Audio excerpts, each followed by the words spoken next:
Allah ke badawa ba wani dan adam ba, shi kadai ke iyawa, shi kadai ke iyawa.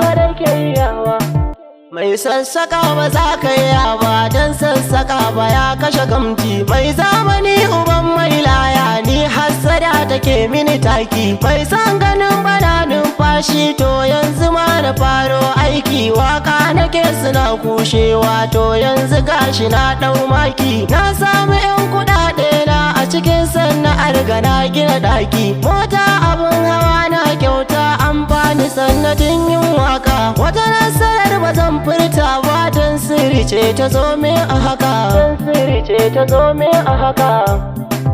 Sai san barka, ni waka ban gado ba, sannan ba zan daina ba. Gare ni riba ce babba, na sha tabara na sha yasin. Akwacin mun ba za ku iya ba, akwacin mun ba za ku iya ba. Amma soya kuna burge ni, ku ne kuke nuna ni, Allahu ke ta daga ni.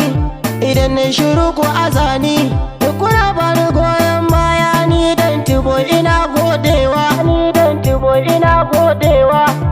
Dama ana faɗa dukan nasara sai an sha fama. Ya Allah ka bani salama, kan jarabtar ka na sha fama. To yanzu ina gode ma, dan a gare ni ta zo da sauki. Ya zir jalalin sarki Allah, a gare ni kai komai. Mun zo duniya domin bautar Allahu mai sammai. Shi ne nasarata, mai waka na ƙara maimai. Wasu na kushe wasu na ta yabawa, wasu na kushe wasu na ta yabawa. Kuma ba mai hanawa, sai Allah shi kadai ke iyawa, shi kadai ke iyawa, shi kadai ke iyawa.